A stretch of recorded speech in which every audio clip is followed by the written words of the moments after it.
Thank you, everybody, for coming to our second part of California Voices. And I'm going to throw it on over to Joanna. Hi, everyone. Welcome. We are so excited to play host to 5 amazing novelists, a graphic novelist. So today we have joining us Katherine Seligman, Cory Doctorow, Merrill, Walter Mosley, and Viet Nguyen. And we're going to start today with Katherine Seligman. And her new novel, At the Edge of the Haight, is out from Algonquin. Go ahead, Katherine. Hi to everyone, and thanks for having me here. I'm so happy to be here, particularly be talking to independent booksellers. I live in San Francisco, which is known for a lot of things, but one of the great things it's known for is its affection for independent booksellers. So I fit right in that regard. My novel, At the Edge of the Haight, is about a girl who flees a chaotic home in Los Angeles and ends up living in Golden Gate Park. She lives there with her dog and this crew of kids who she assembles around herself, and they're more like a family than anything she's ever known.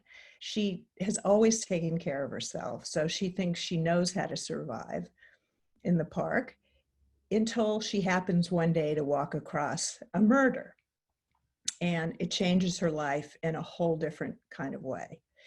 She has to confront not only the killer, but also the parents of the kid who's died, who come across country to find out how their son ended up in the park the way he did. And they think that she has answers for them. This story takes place in a realm that's not often seen, which is on the streets with these kids. And people have often asked me, why did I write this and how did I find my way into it? And what was I thinking? And the answer is that it's fiction, of course, but also that I've been a writer and a journalist in Haight-Ashbury for more than 25 years. And the neighborhood, as a lot of you know, is known as the birthplace of the hippie countercultural movement. It's also known for its incredible sense of tolerance. It, ever since the Summer of Love, more than 50 years ago, kids and drifters and seekers and people of all kinds have passed through here. Much has changed in that time with cycles of boom and bust. There's a lot of gentrification, and the places where Jerry Garcia and Janis Joplin lived are completely fixed up, and they're much too expensive for most people to afford. And there are a lot fewer artists and musicians and hourly workers here, and more people with money and tech workers who've moved in. And so just sort of, when we lived here, when we first moved in, the house next door to us was a squat. And we got to be friends with the people who were living there. Some guy he paid no rent. He had an illegal car fixing garage in his garage. And he would get up every morning at 9 and start drinking on his steps and talking to whoever walked by and holding his ancient chihuahua that was sort of ossified, and he was so old he had to stand it against a tree to pee. And but he was this guy he would ring our doorbell at dawn to remind us to move a car so we wouldn't get a ticket. And every week he would make a pot of soup for homeless people in the neighborhood. So it was just, we had all kinds of neighbors. Now he's gone, and the building's been fixed up, and the guy who lives there now is the founder of a meditation app, who's also a really nice guy. But I mean, things have really, really changed. But what hasn't changed is that kids continue to come through this neighborhood looking for something. And a lot of them are abused and have nowhere else to go. And a lot of them live in the park. And a number of them have died in the park. over the years, I've talked to a lot of them and heard their stories and tried to help some of them, but nothing really prepared me for a night when my husband and I, a while ago, maybe 10 years ago, were driving to the park at night, and a guy threw himself in front of our car and pleaded with us to stop. He wanted us to help him. He seemed really sort of agitated and out of it. We stopped. The police came. They shined a light into the bushes, and there was a young guy lying on the grass. And my husband, has been an ER doctor, rushed over to see if there was something he could do, but the kid was taking his last breath. He had a tiny stab wound that happened to go through his ribs and right into his heart. There was nothing that anyone could do. So I just I couldn't get that night out of my mind. I just kept going over it and over it. And there were two witnesses. One was dead, and I testified, but all I could say was that I didn't really see what had happened. So they let the guy go. And I just kept thinking, like any parent, who was this kid who died? What had happened to him? And what about the guy who killed him? And what had brought them into each other's lives? And how many people out there right outside my window practically were leading these secret lives? I started thinking how different was this kid from my kids? And how well did I know my kids, and how well could they know me? So I looked up court records, and I interviewed people, and I desperately tried to find out what had happened. But in the end, all I could do was sort of, imagine what had happened. And I came up with At the Edge of the Haight, which is a coming of age novel about this girl and what happens to her. But it's also about San Francisco and the Haight-Ashbury and what's happening in cities around the country as we look away and more people end up on the streets. And of course, all this happened pre-pandemic, so I can't even talk about what's going on right now in my neighborhood in San Francisco, which is really a crisis. But I was incredibly honored when the book was chosen by Barbara Kingsolver and a panel of judges last year as the winner of the Penn Bellwether Prize, which also gave it publication by Algonquin. So and here it is. So excited to have a copy of it now, the advanced review copy. And it will come out on January 19th, which is a really auspicious day. It's the day before the inauguration of our next president, whoever that should be. And we're still hopeful. And so I just want to thank you all for having me here. It's really great to be here and see these incredible writers, and to just thank you for all that you booksellers do for us.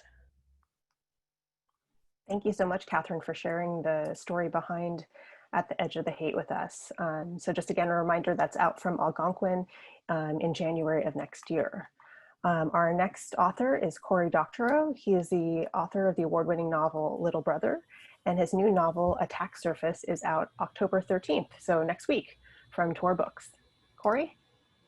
Hi, everyone. I'm also a great fan of independent booksellers, and I'm not just the president of the Bookseller Fan Club. I'm also a client. I'm a recovering bookseller myself. I worked in the oldest science fiction bookstore in the world in Toronto, and then in a great academic store, and in a terrible chain mall store. So I had got the full spectrum of bookselling experience.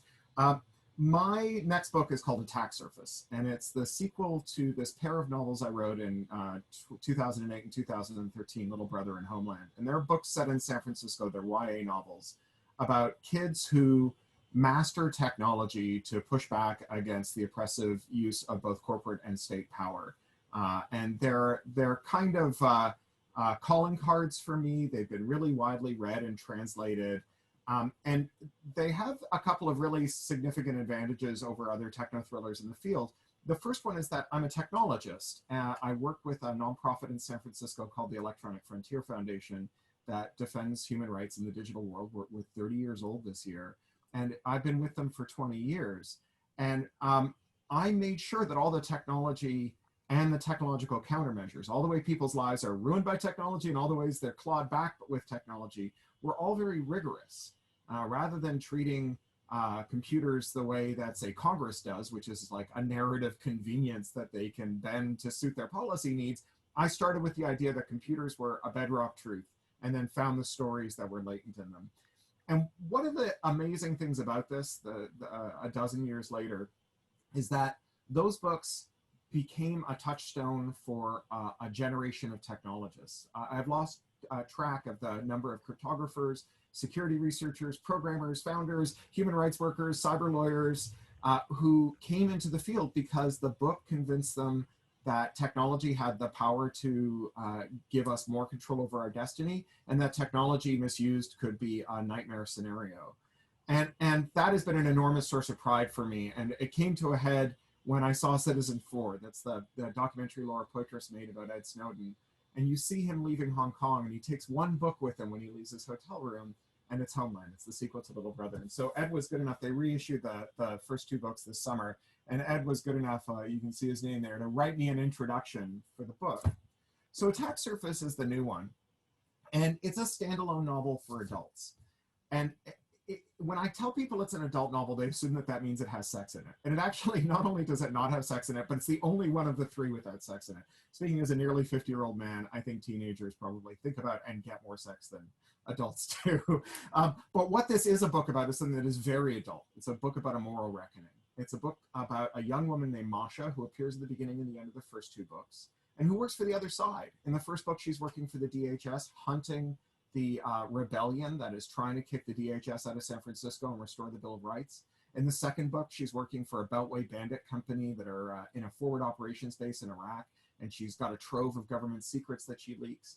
And in this book, we meet her, and she's working for a surveillance contractor that sells its services to the highest bidder. She's stationed in country in the former Soviet Union, installing surveillance gear to put down pro-democracy movements. And her whole career, she has focused on squaring the moral dimension of her work with the lived experience of her and the world, with this kind of compartmentalization and rationalization. And, you know, to be an adult is to rationalize. And rationalization is, if not a slippery slope, it's an inexorable one. You make a small compromise, and then you make another compromise, and it's not relative to where you were before that first compromise. It's relative to where you are now. One compromise leads to another and another and another, and one day you look in the mirror and you not only don't recognize yourself, you don't recognize the work that you spent your life doing. And the way that Masha has squared up her moral self with the part of her that makes ungodly amounts of money working for surveillance contractors is by trying to help the other side. And when we meet her, her day job is installing surveillance gear in the National Telecom Center of a country she euphemistically calls Slovstakia, and her evening pastime is going to the dissidents this stuff is supposed to catch and teaching them how to evade it. And anyone who's ever been in deep denial or been around people in deep denial can recognize this kind of self-destructive behavior. We know where it ends. And it ends with her fleeing the country. She moves back to San Francisco, and she discovers that her childhood best friend has become a Black Lives Matter activist in Oakland, and that her best friend is now being targeted with literally the same cyber weapons that she spent her career building. And it's a book about reckoning with what it means to see all of your sins piled up at once, what it means when the chickens come home to roost for you. And it's woven in with her immigrant story. She, like me, is a Russian refugee. My dad came over on a DP boat, and what it was like growing up in that way.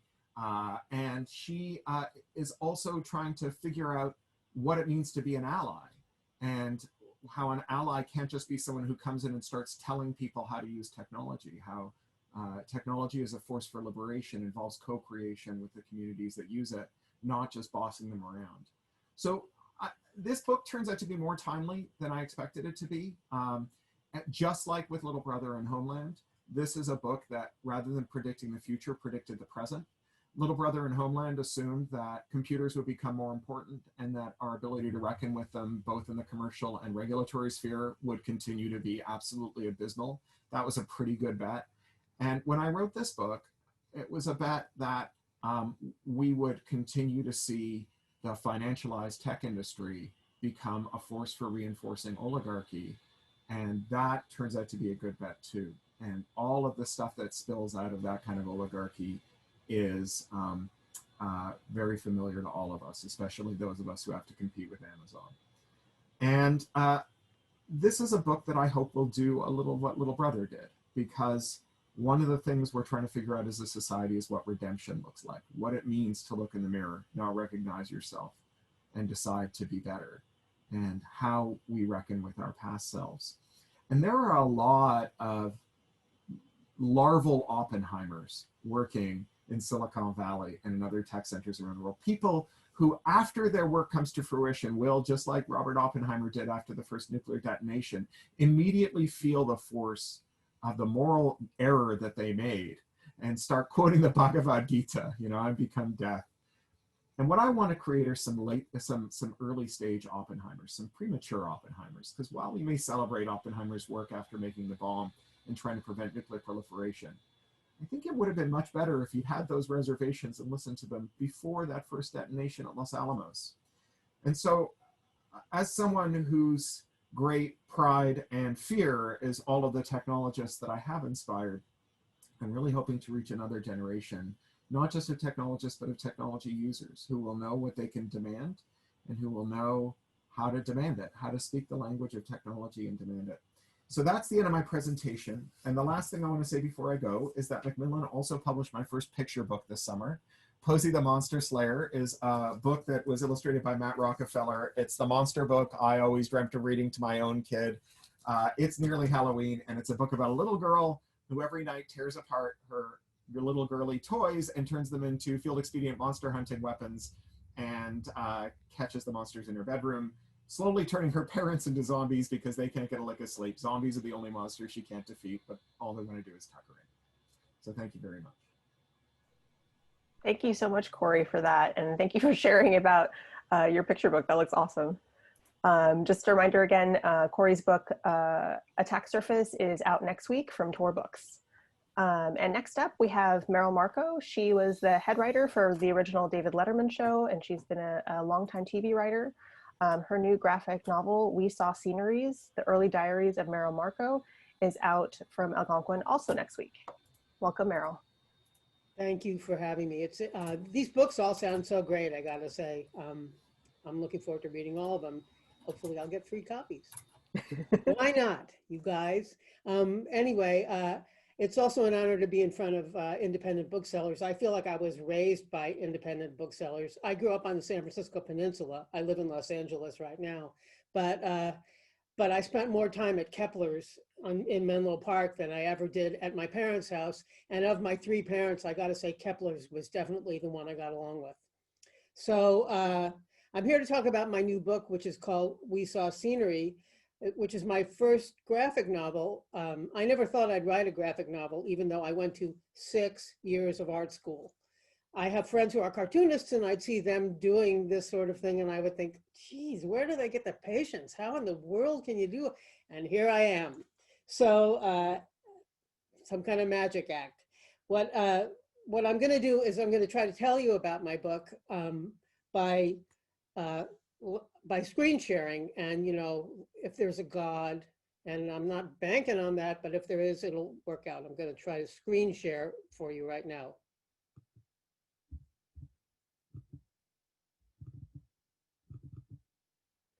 Did it work? Okay, so this is the cover of my book, We Saw Scenery. I'm told this panel is called California Voices. I've been a California voice of some sort since 1963 when my parents moved me here against my will. Now comes this. There, when my parents moved me here against my will from Florida, a move which I think saved me from becoming one more Floridian zombie casualty, which I've heard would have propelled the state so far over the legal lunatic limit, it would have slowed the Earth's rotation and sent the planet hurtling into the sun. So it's a good thing that we moved when we did. I didn't want to move, but now I feel like moving to the San Francisco Bay Area of the 60s, which was just a complete petri dish full of weird art, interesting people, ideas, beautiful state parks, completely saved my life. I lived in New York City for a lot of the 80s, but I gotta admit, I was longing for California the whole time, which is a thing you're not allowed to say, just by the way, because New York is where you're supposed to be proving your mettle. But California is where I turned into an artist. I currently live in LA, and California still has a lot of excitement for me, except for, you know, during fire season, because we have that terrible bad forest raking policy. I don't know if you've heard about that, all the exploding trees. But anyway, let me backtrack. So I got the idea for this book when I was cleaning out my office. I save a lot of stuff as a writer, and I save everything I think is funny. I just can't resist, and then I have it in boxes, and then my office is full of boxes that look like this. And I was going through these boxes trying to pare stuff down, and I came to these little diaries that my mother had given me when I was in grade school.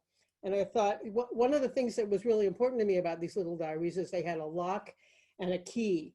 And I remember I started to think to myself, what was I writing when I was 10 years old that was of such great importance that it daren't see the light of day? This is an example of an actual page, but I decided to sit down and read them. There was also a lot more writing than that. And the first thing I thought of was, well, geez, I was no Anne Frank. But I did find the voice of a kid I recognized who was also kind of a stranger to me, somebody who's nothing like I am now, and a kid who didn't know what you were supposed to put in a diary. So I wrote down just about every single thing I did every single day. This is me. I used to enter a lot of radio contests. This is me on a radio call-in contest where we were supposed to scream Bone Jammer, and the third caller got a movie ticket. I don't believe I won that contest, but I was completely steeped in pop culture, very excited about watching TV, entering contests, going to shopping centers to meet kid show hosts. This is a kid show host I met at a shopping center. His name was Jim Dooley, and he had his own brand of potato chips. And I wrote down in my diary, he looks much older in person, which I don't believe he would have thought was the best thing I could have written in my diary. Anyway, what I also found was a lost world of the 60s as experienced by a kid. And I started wondering to myself, who was this kid who had not yet turned into me? Was she my continually angry mother? Was she me doing my friends whose conversation centered primarily on the many myriad uses of the word cute? Would this girl even like me if we were to meet now? Reading these diaries made me start to reevaluate my memory because I only remembered about a half of what I was reading. For example, this page right here, I don't think if you had given me the biggest quantity of sodium pentothal in the world, I would have ever remembered the words whirly whirler and humdinga, but there they were. So I started wondering to myself, which stuff makes the journey through time with you? You know, not that much stuff lasted as solid memories, but for instance, well, not every day was memorable, but I remembered very distinctly this horrible sandwich, which I gave a terrible review in my diary. But this page, which was labeled the worst day I ever experienced, I have no memory of. So I started wondering myself, what exactly does make the journey through time? Which memories stay with you and which ones don't? And I started, as I was illustrating this thing, I started realizing that there were certain themes emerging. For instance, one of the biggest themes was the pursuit of humor that was driving force in my life from early on. This is me passing out pepper gum in class. And also I had a joy buzzer. I thought that was a laugh riot. Anyway, it was the pursuit of humor that was really the driving force in my life. This is a roadside psychiatric stand that I had when I was in the 7th grade. A lot of boys, when they're that age, are imitating Batman and Superman and stuff. I was imitating Lucy from Peanuts. I stole the idea from her. And because I was basically raised on Mad Magazine, this was my idea of how to meet boys. I thought, lure them to a psychiatric test and then tell them that they're insane. Turned out it was the pursuit of funny things and not popularity or achieving the correct mandatory level of cuteness that was making life livable for me. This is my idea of a depiction of the creative process, which became the most important thing in my life early on. For me, it's basically sort of one of those tunnels that Wile E. Coyote paints on the side of a mountain, and then the next thing you know, somebody runs through it. It's like a magic bridge that you yourself create to a better, more interesting place. And it's still the main point of orientation in my life. I have to have a creative project to get lost in every single day of my life. I count on it greeting me when I get up in the morning. It's like a safe hiding place that only I know how to find. Anyway, all of the above adds up to my new book, We Saw Scenery, a title I picked because a lot of times in the book, I refer to pretty much everything that isn't me as scenery, which made me laugh. It's a book about how you turn into yourself, a book about how you grow and change, and yet in some ways you stay exactly the same. And it's published, it comes out next week and goes on sale. My friends like it. I hope you will like it too. It's published by Algonquin Books. And thank you for your time. Let me get out of share now. Hey, I'm back. Thank you so much, Merrill. That was awesome. I'm so relieved it worked. It's always a win when technology actually does what it's supposed to. Thank you so much for that. Again, it's We Saw Scenery by Markoe, and it comes out next week from Algonquin. Next up is Walter Mosley. He is a Grand Master of the Mystery Writers of America. I'm sure all of you know so many of his books and love them. His new book is called Blood Grove, and it's out in February from Mulholland Books. Walter? Well, hello. It's nice to be here. I'm going to put up this little thing because, you know, I'm not going to know how to read. You can hear me, right? Oh, no. You can't hear me? Can. Yes, we can. Oh, okay, good. I was worried. Yeah, all right. So I'm going to have this little thing that, you know, I'm going to read because, you know, but, you know, I'm Walter Mosley. I've written some books. I try to move around in genre. But my professional life as a writer coincides with the fictional life of Ezekiel Porterhouse Rawlins. I started writing about Easy in the late 80s with the dream of creating a character and a world that would bring to light the joys and tragedies, trials and narrow escapes, the ability to perform impossible labors that was honed over centuries of enslavement, and also the ecstasies of a deep breath, a good meal, a gentle touch, and now and then the sweet satisfaction of revenge. I've been writing about Easy over the last 30 years. Very often in that time, I've been told by many so-called white people that I go too far overboard when describing the average day for a Black man or woman in the 40s, 50s, or 60s. They have told me that no one gets stopped 4 times in one day by the police unless there's some kind of reason, that violence and injustice couldn't possibly happen with such regularity.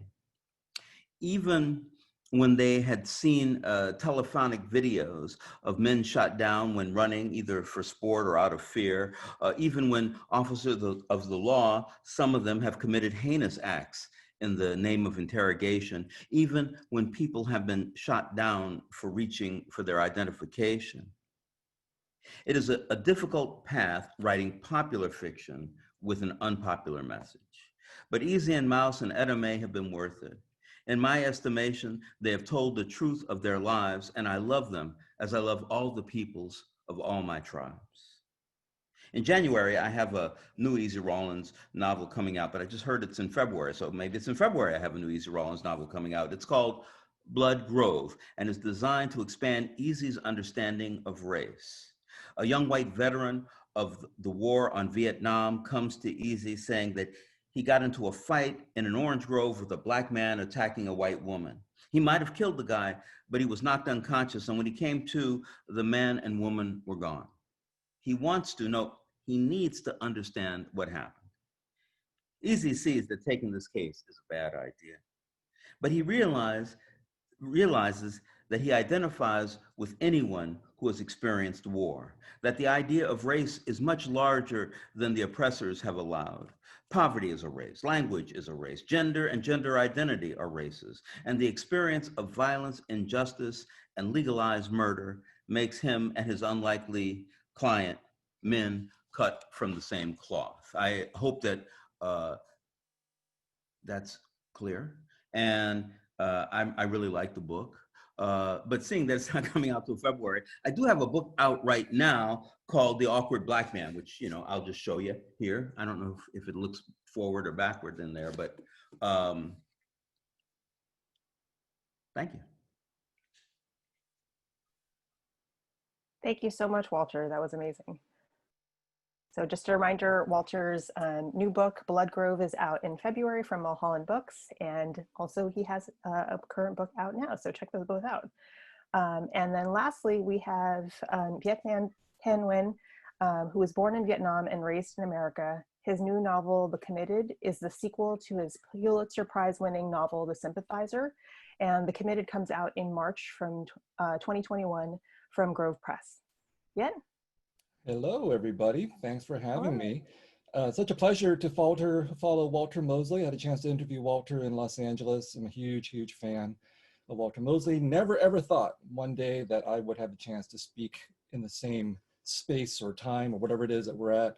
And, you know, I actually had a chance to speak to CALIBA back in March when everything seemed so optimistic. You know, we were gathered in San Diego in this beautiful atrium of the public library. And here I am now coming to you from my basement.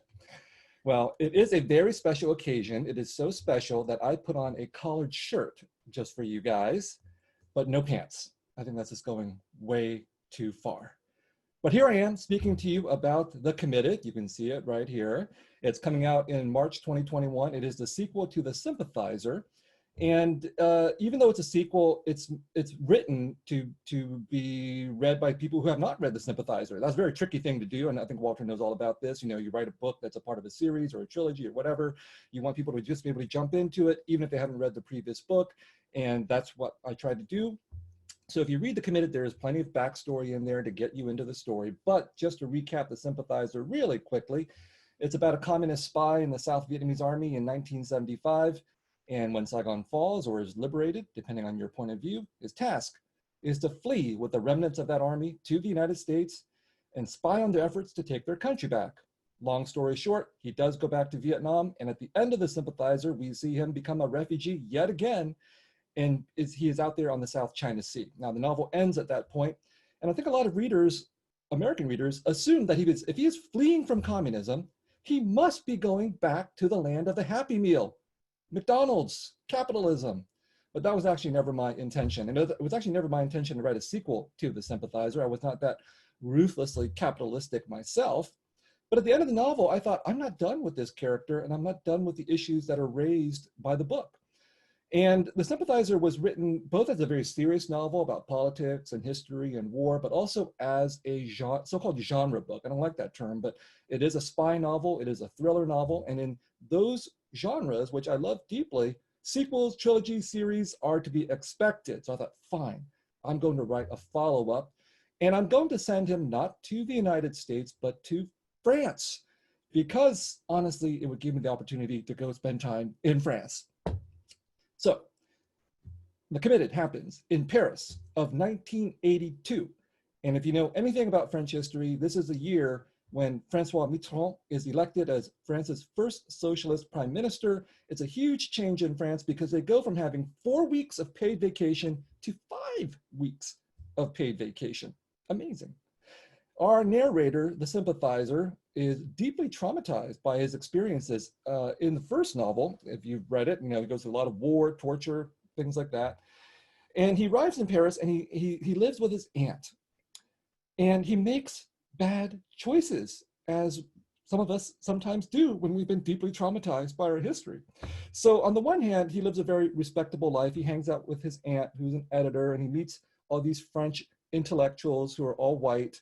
And so part of the book is a satire, as The Sympathizer was a satire, but The Sympathizer was a satire of the American right wing and other things. The Committed is a satire, partly, of the French left wing. And there is a lot to satirize there. So I think it's a pretty funny novel, just as The Sympathizer was funny. The Sympathizer was written as a tragic comedy, and the tragic part of it was drawn from Hegel, Hegel's idea that tragedy is born from the conflict of right versus right, not right versus wrong. That's just too easy, right versus right. But it's also a comedy, and I am not afraid to take the low road when necessary. I take the low road quite a lot. And if you've read The Sympathizer, you know that it goes into some strange places, such as when our sympathizer narrator loses his virginity to a squid. Yes, that is true. And 1% of readers on Amazon.com and Goodreads absolutely refuse to read the novel after that moment. I know that you are all sophisticated enough to keep on reading past that point. So in The Committed, we continue with the high road and the low road, the satire of the French intellectuals, of French politics, etc. The low road, though, is that our narrator has to survive. And in order to survive, he becomes a drug dealer, or what he calls a capitalist. So he becomes involved in the underground ethnic Chinese crime scene. He becomes a drug dealer for a crime boss who I imaginatively call the boss. And there is a lot of drugs, violence, action, shooting, and all that good stuff that helps to make a good crime story. And so The Committed, is a novel that continues the themes of The Sympathizer, because if you remember, when the Americans came into Vietnam, they were following upon the French. Basically, the American version of the Vietnam War was a continuation of the French war in Vietnam. And so the Committed goes to Paris in order to explore what that means. What does it mean to be a colonized person? One who has already struggled with the Americans and now has to struggle with the French. And I think it's an important question because basically the French and American versions of democracy have ruled over much of the world. And we still struggle with the questions that they raise. What does it mean to be free? What does it mean to be equal? Especially when one is colonized and not white. And these are, provocative questions to bring up in the French context. Let me just say that when I wrote The Sympathizer, I tried to offend everybody. And judging from my hate mail, I succeeded. In fact, The Sympathizer was such a subversive novel, it won the Pulitzer Prize. Kind of confusing. I'm still trying to make sense out of it. So in The Committed, I thought, well, I've already offended the Americans, the Vietnamese anti-communists, and the Vietnamese communists in The Sympathizer. Who else is there left to offend? And the answer, obviously, is the French. So when you bring up questions like colonization and whiteness and race, even in the French context, the French kind of get really nervous because they don't think things like whiteness and race exist in France. It makes it really hard to have a conversation about these issues when the French deny that things like race matter. And so I think it's an important contrast to think about how Americans and how the French and how the Vietnamese and how the colonized and the colonizers approach these really crucial questions that we're still wrestling with today, like liberty and freedom and equality, but set within the context, again, of a really good action story. So last thing to note, The Sympathizer, our narrator is half French, half Vietnamese, but as he says, 100% bastard. And this novel follows his misadventures through Paris of the early 1980s. Thank you. Thank you so much, Viet. That's awesome. And I just wanted to say thank you for joining us pre-COVID or just before COVID times, and reading your children's book with your son to us. That was really awesome. So that was Chicken of the Sea, if you guys didn't get to see that. But again, just wanted to say thank you to Viet. His novel, The Committed, comes out in March from Grove Press. And let's see, I think we have 3 minutes. If anybody has any burning questions, you can drop them in the chat. I do have one question for you guys in terms of how COVID is affecting your reading. Are you finding time to read? And are there books that are out now or came out during the pandemic that you read and were excited about? Listening to a lot of books on Audible, and I'm finding time to read. I'm teaching a graduate seminar. It's forcing me to read new material, but I'm also having a fun time interviewing authors. So I just interviewed Claudia Rankine for her book, Just Us. Fabulous book, really recommend it. And I'm also in the midst of reading Isabel Wilkerson's canon because I'm interviewing her for Cast at the Portland Book Festival. So recommend that too. Awesome, thank you for sharing. I've been reading Tim Wang's Subprime Attention Crisis, which is a little pamphlet from FSG, part of their new imprint of super smart tech criticism. And it's great because it's not just reflexive, like the super geniuses invented a mind control ray to sell fidget spinners and then someone hijacked it and made your uncle racist. Instead, he's like, you know what? They lie about everything. They're probably lying about how well their products work too. And that's a serious problem, but it's not the same problem. Thanks, Cory. What's the title of the book again?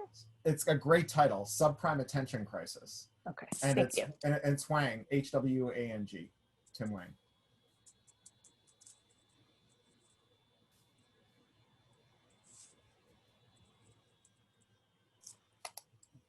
Anybody else?